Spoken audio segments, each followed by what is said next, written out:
সবাইকে দৈনিক সুনামগঞ্জের খবরের স্টুডিও থেকে স্বাগত জানাচ্ছি। আমি জাহাঙ্গীর আলম।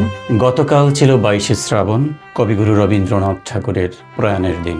সেই দিনকে উপলক্ষ করে দৈনিক সুনামগঞ্জের খবর একটি বিশেষ অনুষ্ঠানের আয়োজন করেছি। কবিগুরু রবীন্দ্রনাথ ঠাকুরের কবিতা, গান, দর্শন এবং মানবতাবোধ আজও আমাদের জীবনকে আলোয় আলোকিত করে। দৈনিক সুনামগঞ্জের খবরের বিশেষ আয়োজনে আমরা রবীন্দ্রনাথকে স্মরণ করব দুটি ভাবে। এক হচ্ছে রবীন্দ্র ভারতী, আরেকটি হচ্ছে রবীন্দ্র চিন্তার। এই দুটি বিষয় নিয়েই আমরা আজকে মূলত আলোচনায় যাব। আমাদের এখানে অতিথি হিসেবে উপস্থিত রয়েছেন সুনামগঞ্জ সরকারি কলেজের সহযোগী অধ্যাপক জাকির হোসেন। আমাদের এখানে উপস্থিত আছেন রবীন্দ্র ভারতী থেকে সঙ্গীত শেখা সঙ্গীত শিল্পী রূপশ্রী রায়। আমরা ওনাদের দুজনের সাথেই কথা বলবো। আমি শুরুতেই আমাদের আজকের আলোচক রূপশ্রী রায়, ওনার কাছে চলে যাচ্ছি। ওনার কাছ থেকে রবীন্দ্র ভারতী সম্পর্কে কিছু জানবো আর রবীন্দ্রনাথ ঠাকুরের গানের দু একটি চরণ শুনবো। মন মোর মেঘের সঙ্গে উড়ে চলে দিক দিগন্তের পানে, নিঃসীম শূন্য শ্রাবণ বর্ষণ সঙ্গীতে রিমি ঝিম রিমি ঝিম রিমি ঝিম। আমি রবীন্দ্র ভারতীতে যাওয়ার জন্য খুবই উদ্গ্রীব ছিলাম ছোটোবেলায়। কখন যাব, যখন সময় হলো, অনেক পরেই সময়টা হয়েছে আমার। তারপর আমি যাই 2008-এ রবীন্দ্র ভারতীতে যাই, সেখানে গিয়ে ভর্তি হই। এখানে একটা তীর্থভূমি মনে হয় আমার কাছে। প্রথমে গিয়ে দেখি রবীন্দ্রনাথের একটা ভাস্কর্য, সুন্দর একটা ভাস্কর্য, গিয়ে প্রণাম করলাম। প্রণাম করে তো সব কিছু দেখলাম ঘুরে ঘুরে। ছেলেরা মেয়েরা সবাই আনন্দে গান করছে গাছের নিচে বসে, বিভিন্ন রবীন্দ্রসঙ্গীত, নজরুল এইসব গান করছে সবাই। আমার খুব ভালো লেগেছে, সেটা দেখে আমি বেশি আরও আবেগপ্রবণ হয়ে গেছি। একজন সঙ্গীতজ্ঞের জন্য আসলেই রবীন্দ্র ভারতী এই জায়গাটা একটা তীর্থস্থান হিসেবে আমরা মনে করি। তো এই যে তীর্থস্থান রবীন্দ্র ভারতী, সেখানে গেলে মন ভালো হয়ে যায়। তো সেই জায়গা থেকে যে সঙ্গীতের যে সৃষ্টিগুলো এখান থেকে বেরিয়ে আসে, এটা আসলে বাংলাদেশে যে সৃষ্টির ধারাটা কতটুকু বয়ে যাচ্ছে বলে আপনি মনে করছেন? 2008-এর পর থেকে অনেকেই রবীন্দ্র ভারতী থেকে প্রশিক্ষণ নিয়ে আসছে, মোটামুটি ভালোই করছে সবাই, খারাপ না কেউ। অনেকেই আসছে, সিলেটও আছে অনেক। ওই যে পদ্মিনী ইমন বলে একটা মেয়ে আছে, ও খুব ভালো ভালো গান গায়। অনেকেই আছে সুনামগঞ্জে। আমি আর ছিল ওই যে আমাদের মৃদুলদা ছিল আর কি তখন, এখন তো নাই উনি। এখন মোটামুটি আমি আছি আর এক দুই একজন মধ্যে আছে আর নতুন হয়ে গেছে আর কি। ভালোই রবীন্দ্রসঙ্গীত ভালোই গায় ওরা। আমি এবারে যাচ্ছি সুনামগঞ্জ সরকারি কলেজের সহযোগী অধ্যাপক জাকির হোসেনের কাছে। তিনি একজন বিদগ্ধ আলোচক। আমরা বরাবরই ওনার আলোচনা শুনে মুগ্ধ হই। এই বিষয়গুলো নিয়ে শুরুতে একটু শুনতে চাইব। ওনার বেড়ে ওঠা, ওনার ব্যক্তি জীবন, বিষয়গুলো নিয়ে একটু বর্ণনা করবেন। পরবর্তীতে আমরা সাহিত্য এবং ওনার রচনাবলী, এই বিষয়গুলো নিয়ে আলোচনা করব। হে নতুন দেখা দিক আরবার, জন্মের প্রথম শুভক্ষণ, তোমার প্রকাশ হোক প্রহেলিকা করি উদ্ঘাটন সূর্যের মতন। সূর্যের মতন বাঙালির চৈতন্যকে নাড়া দিয়েছিলেন রবীন্দ্রনাথ ঠাকুর। রবীন্দ্রনাথ একই সাথে যেমন বাঙালির কবি, একই সাথে তিনি বিশ্বকবি, বিশ্ব মানবতার কবি, মানুষের কবি। রবীন্দ্রনাথের যে পরিবারে জন্মেছিলেন, রবীন্দ্রনাথ পিতা মহর্ষি দেবেন্দ্রনাথ, তিনি আসলে খুব একটা সংসারী ছিলেন না, সংসার বিমুখ অনেকটাই ছিলেন। উদাসীন বৈরাগ্যের জীবনযাপন করতেন। মাঝে মধ্যে হয়তো সংসারে ফিরতেন, 6 মাস থাকতেন, আবার বাইরে 6 মাস ঘুরতেন। 15 জন ছেলে মেয়ের মধ্যে রবীন্দ্রনাথ ছিলেন 14 নম্বর। সর্বশেষ জনের মৃত্যুর কারণে রবীন্দ্রনাথ ছিলেন সর্বকনিষ্ঠ সন্তান। তবে আমাদের অনেকেরই একটা ধারণা যে জমিদার পরিবারে জন্মেছিলেন, বোধহয় ভোগ বিলাসিতার অন্ত ছিল না। ব্যাপারটি ঠিক তার উল্টো। মহর্ষি দেবেন্দ্রনাথ ঠাকুর রবীন্দ্রনাথকে এবং তার সন্তানদের কখনোই ভোগ বিলাসিতার ধারে কাছেও ঘেঁষতে দিতেন না।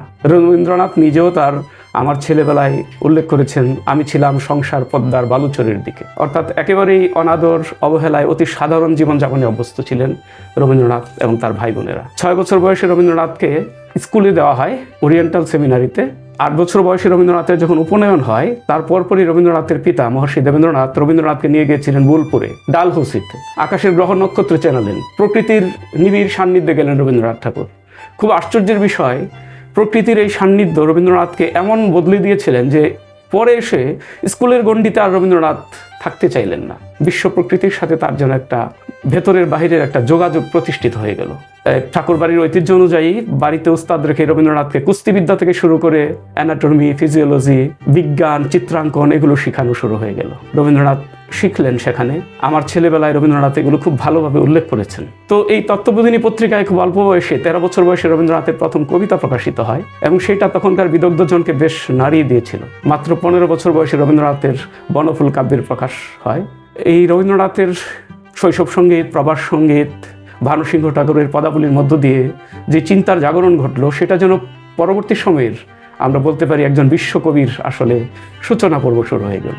হৃদয় আজি মোর কেমনে গেল খুলি, জগৎ আশিসে তা করিছে কোলাকুলি। তারপর থেকে আমরা দেখি প্রবাস সঙ্গীতের গণ্ডি অতিক্রম করে মানসী, সোনার তরী, গীতাঞ্জলি পার হয়ে শেষের কবিতা পার হয়ে শেষ লেখা পর্যন্ত রবীন্দ্রনাথ যেন একজন পরিণত রবীন্দ্রনাথ হয়ে উঠলেন। ভালোবাসো প্রেমে হও বলি, চেও না তাহারে আকাঙ্ক্ষার ধন্য হয়ে আত্মা মানবের। এই মানুষের আত্মা আসলে স্রষ্টার অংশ। এটা কখনোই জাগতিক আকাঙ্ক্ষার বস্তুগত কোনো ধন হতে পারে না। এই হচ্ছে জয় করার বিষয়, লাভ করার বিষয়। রবীন্দ্রনাথের কথা সাহিত্য আমরা মানুষের এই আত্মার জাগরণের কথা, আত্মার ভেতরে পরম সত্তাকে উপলব্ধির কথা আমরা দেখতে পাই। শেষ জীবনে রবীন্দ্রনাথ উচ্চারণ করেছিলেন, সত্য যে কঠিন, কঠিনেরে ভালোবাসিলাম, সে কখনো করে না বঞ্চনা।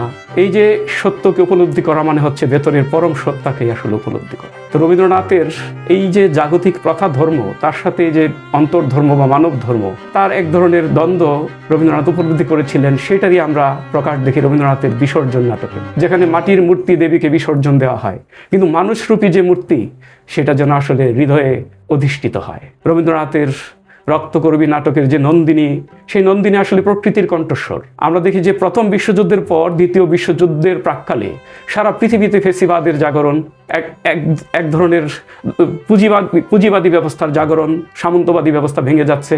এই বাংলার জীবনেও আমরা দেখি যে অসহযোগ আন্দোলন, চিরস্থায়ী বন্দোবস্তকে কেন্দ্র করে এক ধরনের কৃষক বা প্রান্তিক শ্রেণীর মানুষের জাগ্রত হওয়া। এই রবীন্দ্রনাথ ঠাকুর কিন্তু এই প্রান্তিক শ্রেণীর এই জনগোষ্ঠীকে ধারণ করতে পেরেছিলেন তার লেখালেখির মধ্যে, তার চিন্তার মধ্যে। তাই রবীন্দ্রনাথকে আমরা কোনোভাবেই শুধু একজন কবি হিসাবে বিবেচনা করব না, তিনি একই সাথে ছিলেন একজন চিন্তক, একজন রাষ্ট্রচিন্তা, ভাষা চিন্তা, এবং সব কিছু মিলিয়ে রবীন্দ্রনাথের যে পরিচয়টি ছাপিয়ে উঠেছে সেটা হচ্ছে রবীন্দ্রনাথ আসলে একজন দার্শনিক। রবীন্দ্রনাথ আসলে এই কবি হিসাবে বিকশিত হয়েছিলেন খুব অল্প সময়ের মধ্যে। বিশ্বকবির মর্যাদা পেয়েছিলেন। গীতাঞ্জলি যে ইংরেজি অনুবাদ, তার জন্য তিনি নোবেল পুরস্কার পেয়েছিলেন। এই সব কিছু রবীন্দ্রনাথকে এক ধরনের দুঃখ ভারাক্রান্ত করেছিল। মনে হয়েছিল তিনি যেন সমাজের উচ্চ আসনে অধিষ্ঠিত হয়ে গেছে। তিনি কিন্তু অপেক্ষা করছেন এবং আহ্বান জানাচ্ছেন এমন কোনো কবি যিনি প্রান্তিক শ্রেণী থেকে উঠে আসবেন। কান পেতে আছি সে কবির বাণী লাগি, যে আছে মাটির কাছাকাছি। সম্ভবত রবীন্দ্রনাথ নজরুলের মধ্যে সেই মাটির কাছাকাছি কবির সন্ধান করেছিলেন, কিন্তু শেষ পর্যন্ত আমরা দেখি নজরুল নিজেও হয়ে উঠেছিলেন আসলে সময়ের কবি। যাই হোক, রবীন্দ্রনাথ ঠাকুরের যে যোগাযোগ উপন্যাস, গোরা, ঘরে বাইরে, এসবের মধ্যে তার তখনকার সময়ের যে চিন্তা, সময়ের যে জাগরণ, উত্তাল সময়, ভাঙ্গাগড়া, এই ব্যাপারগুলিকে ধারণ করেছিলেন। রবীন্দ্রনাথের গোড়ার মধ্যে আমরা আসলে রবীন্দ্রনাথেরই একটা সংস্করণ দেখি, যেই গোড়া হিন্দু জাতীয়তাবাদী চেতনার মধ্য দিয়ে তার উন্মেষ হয়, কিন্তু বিশ্ব মানবতাবাদী চিন্তার মধ্য দিয়ে তার আসলে এক ধরনের পরিণতি আমরা দেখতে পাই। এবং ঘরে বাইরে উপন্যাসের মধ্যে আমরা সেই সময়ের একটা রাজনৈতিক চিন্তার প্রতিফলন দেখি, যে ধনতান্ত্রিক সামন্তবাদী ব্যবস্থা ভেঙে যাচ্ছে, পুঁজিবাদের জাগরণ ঘটছে। এই উপন্যাসের মধ্যে কিন্তু সেই চিত্রটা আমরা দেখি। রবীন্দ্রনাথের যোগাযোগের মধ্যে কিন্তু আমরা দেখি যে এই যে উপনিবেশবাদের বিরুদ্ধে প্রান্তিক শ্রেণীর মানুষের যে জাগ্রত হওয়ার চিত্র, সেটা দেখি। এর বাইরেও যিনি ব্রিটিশদের বিরুদ্ধে তার যে অবস্থানটা ছিল, এখানে তো ওনাকে যে নাইটহুড উপাধিটা দেওয়া হয়েছিল সেটা তো তিনি তখন ছুঁড়ে ফেলে দিয়েছিলেন। এটাও তো ব্রিটিশদের বিরুদ্ধে এক ধরনের একটা জবাব দেয়া।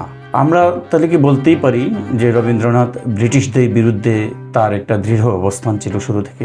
আপনি যেমনটি বলছিলেন একেবারেই সত্য। রবীন্দ্রনাথ সম্পর্কে একটা ভুল ধারণা আমাদের মধ্যে প্রচলিত আছে যে নজরুল বিদ্রোহের কবি, ব্রিটিশ উপনিবেশিক শাসনের বিরুদ্ধে বিদ্রোহ ঘোষণা করেছিলেন তার বিদ্রোহী কবিতার মধ্য দিয়ে, কিন্তু রবীন্দ্রনাথ মনে হয় একটু আপোষকামী ছিলেন। ব্যাপারটা একেবারেই উল্টো। রবীন্দ্রনাথ শুধুই সময়ের কবি ছিলেন না, তিনি সময়কে অতিক্রম করতে পেরেছিলেন।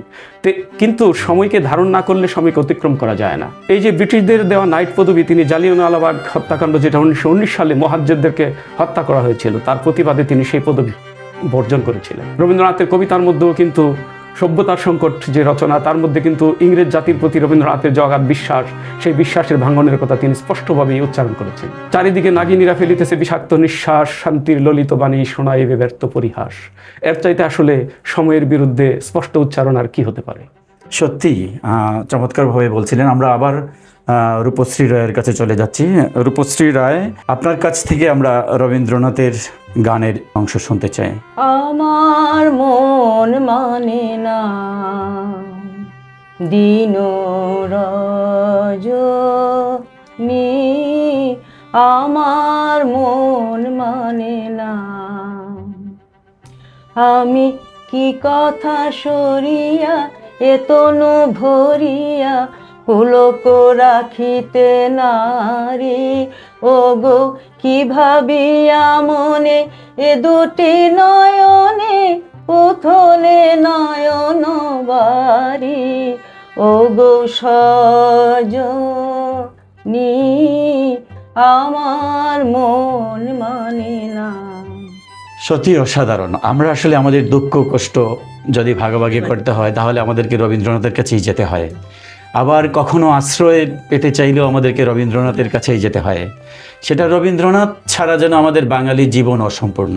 আমরা বিপদে আপদে, আমাদের হাসি কান্না আনন্দে চাইলেই আমরা রবীন্দ্রনাথের কাছে যেতে পারি। আমি আপনার কাছে যাচ্ছি রবীন্দ্রনাথের সাহিত্য এবং সৃষ্টিকর্ম নিয়ে। এই সমস্ত বিষয়ের মধ্য দিয়ে একজন রবীন্দ্রনাথ হয়ে ওঠা, তার সৃষ্টিকর্মগুলোকে সবার মধ্যে ছড়িয়ে দেওয়া, মানুষের মধ্যে রবীন্দ্রনাথকে মানুষের মধ্যে জপের মধ্যে নিয়ে যাওয়ার যে কাজ, সেই বিষয়গুলো আসলে তখনকার সময়ের সৃষ্টি কিভাবে হয়েছিল মনে হচ্ছে। একটু আগে আমরা গান শুনেছিলাম। রবীন্দ্রনাথ আসলে গানের মধ্য দিয়ে আমাদের প্রাণের কথাগুলো বলে গেছেন। সুরের চাইতে বাণীর বৈচিত্র্য রবীন্দ্রনাথের আসলে অনেক বেশি। যাহারা তব বিষায়েছে বায়ু, নিবায়েছে তব আলো, তুমি কি তাদের ক্ষমা করিয়াছ, তুমি কি বেসেছো ভালো। এই যে অন্যায়ের বিরুদ্ধে সরাসরি পরমাত্মার কাছে প্রশ্ন ছুড়ে দিয়েছেন তিনি। তো এই যে সময়কে ধারণ করা, এই দুর্গতির বিরুদ্ধে রুখে দাঁড়ানো, তার পাশাপাশি সময়কে অতিক্রম করবার শক্তি ছিল। তো সেই সময় আপনি ঠিকই বলেছেন যে প্রথম বিশ্বযুদ্ধের পরবর্তী পরিস্থিতি, দ্বিতীয় বিশ্বযুদ্ধের আরেকটি আমরা হাতছানি শুনতে পাচ্ছি। সারা পৃথিবীতে পুঁজিবাদের উত্থান ঘটছে, ফেসিবাদ স্বৈরাচারের আসলে এক ধরনের জাগরণ ঘটছে। নানান রকমের বড় ধরনের পরিবর্তন রাজনৈতিক অঙ্গনে, সামাজিক অঙ্গনে, ধর্মীয় যে মানুষের সংবেদনশীলতা সেটা অনেক বেড়ে যাচ্ছে, উগ্রপন্থার তৈরি হচ্ছে। এগুলোর বিরুদ্ধে সোচ্চার ছিলেন তখনকার আমরা দেখি সারা পৃথিবীর অনেক কবি সাহিত্যিকরা। তার মধ্যে আমরা বার্নার্সর কথা বলতে পারি, আইনস্টাইনের কথা বলতে পারি। তিনি বিজ্ঞানী ছিলেন কিন্তু তার চিন্তায় কিন্তু তিনি এই সময়কে ধারণ করেছিলেন। এবং ফরাসি একজন দার্শনিক এবং কবি রোমারোলার কথা বলতে পারি, যাদের চিন্তার সাথে একাত্ম হয়েছিলেন এই প্রাচ্য দেশে বসে রবীন্দ্রনাথ ঠাকুর। তার সভ্যতার সংকটের মধ্যে কিন্তু এই উপনিবেশিক শাসন শোষণের বিরুদ্ধে স্পষ্টভাবে তিনি ইংরেজ জাতির প্রতি যে বিশ্বাস হারিয়ে ফেলার কথা উচ্চারণ করেছিলেন। যে ইংরেজ জাতির প্রতি অগাধ বিশ্বাস নিয়ে তিনি ইংরেজ দেশে ভ্রমণ করেছিলেন, তখনকার মহাপণ্ডিতদের সাথে রবীন্দ্রনাথের যে যোগাযোগ হয়েছিল, ইংরেজ জাতির প্রতি অগাধ শ্রদ্ধা এবং ভালোবাসায় তাদেরকে এই উপমহাদেশের উন্নয়নে, মানবতার জাগরণে, শিল্প সাহিত্যের জাগরণে তাদের আহ্বান জানিয়েছিলেন। কিন্তু সেই রবীন্দ্রনাথ কিন্তু তাদেরকে বিদায় করে দিতে চেয়েছিলেন। এই জমিদারি দেখাশোনার কাজে বাংলাদেশে এসেছিলেন। পদ্মা নদীতে নৌকা নিয়ে ঘুরতে ঘুরতে তিনি যে পদ্মার দুই পারের মানুষকে দেখেছেন, সেটা কিন্তু রবীন্দ্রনাথের সোনারতরী কবিতায় আমরা দেখি। তার ছোট গল্পগুলোতে সেই চিত্র দেখি। তিনি কৃষকদের দুর্দশা উপলব্ধি করে বাংলাদেশে এখানে কিন্তু প্রথম যে কৃষি ব্যাংক, কৃষি ঋণ দেওয়া কৃষকদের, সেটা কিন্তু রবীন্দ্রনাথ চালু করেছিলেন। সেটা তো মানে রবীন্দ্রনাথের পরিবার থেকেই শুরু হয়েছিল। আমাদের বাংলাদেশের জাতীয় সঙ্গীত রচনা, ভারতের জাতীয় সঙ্গীত রচনা, এই ধরনের বড় কিছু জায়গাতে রবীন্দ্রনাথকেই যে মানে খুঁজতে হয়েছে আমাদেরকে। ওই যে কথাটা আগে বলেছিলাম, রবীন্দ্রনাথ অনেক কিছুর আশ্রয়ে, তো এইগুলো তো এখান থেকে পাওয়া। ওনার সময়ের যে নাটক, পাশাপাশি ছোট গল্প, প্রবন্ধ, উপন্যাস, এমন কোনো জায়গা নেই যে এই ক্ষেত্রগুলোতে ওনার যে বিচরণগুলো ছিল, সেই বিচরণগুলো, সেই ধরনের সৃষ্টি, আপনার কাছে এই সৃষ্টিগুলোর মূল্যায়নটা কোন জায়গাতে? আগেও বলেছি রবীন্দ্রনাথ ঠাকুরের প্রায় 81 বছরের এই জীবন, কিন্তু তিনি যে সাহিত্যের সমৃদ্ধ ভাণ্ডার আমাদের জন্য রেখে গিয়েছেন, সেখানে প্রাচ্য এবং প্রতীচ্যের আসলে এক ধরনের সংযোগ ঘটেছিল। আমাদের এই প্রাচ্য অঞ্চলের চিন্তার সাথে আসলে পাশ্চাত্যের চিন্তার, দর্শনের এক ধরনের সংযোগ স্পষ্টভাবে ঘটেছিল। তিনি যেমন করে আমরা দেখি রোমারোলা বা বার্নার্ড শোয়ের চিন্তা দ্বারা প্রভাবিত হয়েছেন, একই সাথে লালন কিন্তু রবীন্দ্রনাথকে দারুণভাবে প্রভাবিত করেছিল। লালনের গানের মধ্যে আমরা যেমন দেখি, একবার আপন ঘরের খবর নে না, আপনারে চিনতে পারলে যাবে, মানে এইভাবে যে নিজেকে চেনার মধ্য দিয়ে, পরমাত্মাকে চেনার মধ্য দিয়ে, আসলে আত্ম আবিষ্কারের মধ্য দিয়ে আসলে মানব জীবন সার্থক হয়, সমৃদ্ধি লাভ করে। রবীন্দ্রনাথ বলেছিলেন, আমার হিয়ার মাঝে লুকিয়ে ছিঁড়ে দেখতে আমি পাইনি, আমি বাহির পানে চোখ মেলেছি, হৃদয় পানে চাইনি। এই যে আধ্যাত্মিক চিন্তার দিক থেকে আমরা যদি দেখি, এই ভারতবর্ষের যে আধ্যাত্মিক চিন্তা, এখানে যুগ যুগ ধরে নানান জাতিগোষ্ঠীর এক ধরনের মিশ্রণ ঘটেছে। হেমর চিত্ত পুণ্য তীর্থে জাগরে ধীরে, এই ভারতের মহামানবের সাগর তীরে, হেতায় আর্য হেতায় অনার্য হেতায় দ্রাবিড় চির, সক্ষণ দল পাঠান মোগল এক দেহে হল লীন। নানান জাতিগোষ্ঠী এক দেহে বিলীন হয়েছে, নানান জাতিগোষ্ঠীর চিন্তা দর্শন আমাদেরকে আসলে সমৃদ্ধ করেছে। এই অঞ্চল একসময় শুধু সম্পদেই সমৃদ্ধ ছিল না, চিন্তায় এই সমগ্র পৃথিবীকে আসলে আলোকিত করেছিল। রবীন্দ্রনাথ কিন্তু আমাদের বাঙালি জাতির এই চিন্তার শক্তিটাকে ধারণ করেছিলেন। এই জন্য আমরা বলি, আমাদের অন্তর্জগৎকে যদি আলোকিত করতে চাই, রবীন্দ্রনাথের কাছে আমাদের যেতে হবে। তাহলে আমরা সেই কথাটা গর্বের সাথেই বলতে পারি, বাঙালি পুরুষ হিসেবে এশিয়ার মধ্যে তিনিই প্রথম বাঙালি যিনি নোবেল প্রাইজ পেয়েছিলেন। রূপশ্রী রায়ের কাছে আমি আবারও যাচ্ছি, আমরা আরেকটি সঙ্গীত শুনি। ওই মালতী লতা দোলে দোলে, পিয়ালো তরুর কোলে, ওই মালতী লতা দোলে, পূব হাতে মালতী লতা দোলে দোলে, পিয়ালো তরুর কোলে, ওই মালতী লতা দোলে। ধন্যবাদ আপনাকে, চমৎকার একটি পরিবেশনা আমাদেরকে শোনালেন। আমাদের দর্শকরাও নিশ্চয়ই আপনার এই গান শুনে অনেক আনন্দিত হয়েছেন, পুলকিত হয়েছেন। আমরা আমাদের অনুষ্ঠানের একেবারে শেষ পর্যায়ে চলে এসেছি। আমরা জাকির হোসেনের কাছে সর্বশেষ ছোট্ট করে রবীন্দ্রনাথকে নিয়ে আপনার বক্তব্য একটু তুলে ধরবেন। ভারতবর্ষের চিন্তার দর্শনের একটা জায়গা ছিল আমাদের বৈষ্ণবীয় দর্শন। একই সাথে মুসলমানদের আগমনের পর সুফি দর্শন দ্বারা আমরা আসলে প্রভাবিত হয়েছি। মহাকবি পার্সি শেলির একটা লাইন আছে, our sweetest songs are those that tell of saddest thoughts. আমাদের বৈষ্ণবীয় সঙ্গীতে, আমাদের সুফিদের গানে আসলে পরমাত্মাকে নিজের ভেতরে উপলব্ধি করবার, এই পরম সত্তা থেকে বিচ্ছিন্ন হবার জন্য মানব হৃদয়ের যে চিরন্তন বিচ্ছেদবোধ, সেটাকে প্রস্ফুটিত করা হয়েছে। রবীন্দ্রনাথ কিন্তু তার গানের মধ্যে সেটাকে ধারণ করেছিলেন। রবীন্দ্রনাথ আজ থেকে প্রায় 85 বছর আগে 1348 বাংলার সেই 22শে শ্রাবণ এমন দিনে রবীন্দ্রনাথের প্রয়াণ ঘটে। কিন্তু কবি আসলে কি মৃত্যু ঘটে? এই যে বিদ্যাপতি বলেছিলেন, এ ভরা ভাদর মাহবাদর শূন্য মন্দির মোর, হেসো কি হামারি দুঃখের নাহি ওর। আর রবীন্দ্রনাথ বললেন, এমনও দিনে তারে বলা যায়, এমনও ভেঘর সরে বাদল ঝড় ঝরে তপনহীন ঘনতম সায়। খুব আশ্চর্যের বিষয়, এমন এই বাদল ঝরা দিনে রবীন্দ্রনাথ আসলে আমাদের ছেড়ে চলে গিয়েছিলেন। কিন্তু বাদলের ধারা শেষ হয়, তার রেশ কিন্তু আমাদের অন্তরে থাকে। সেই ধারার যে প্লাবিত পলল এই জমিকে উর্বর করে দিয়ে যায়, সেখানে সোনার ফসল ফলে। রবীন্দ্রনাথ চলে গেছেন, কিন্তু তার সোনার ফসল কিন্তু আমরা আসলে উপভোগ করছি। ঠায় নাই ছোট সে তরি, আমারই সোনার ধানে গিয়েছে বরি। মহাকালের তরিতে কবির হয়তো ঠাঁই হয় না, কিন্তু কবিতা বেঁচে থাকে। শিল্পীর ঠাঁই হয় না, শিল্প বেঁচে থাকে। রবীন্দ্রনাথ বেঁচে থাকবেন আমাদের অন্তর্জগৎ জুড়ে। ধন্যবাদ আপনাদের দুইজনকে আমাদের স্টুডিওতে আমাদেরকে সময় দেওয়ার জন্য। দর্শক, আমরা আমাদের অনুষ্ঠান এক্ষুনি শেষ করছি, তবে আমিও রবীন্দ্রনাথের একটি কবিতার অংশ দিয়ে আজকের অনুষ্ঠান শেষ করতে চাই।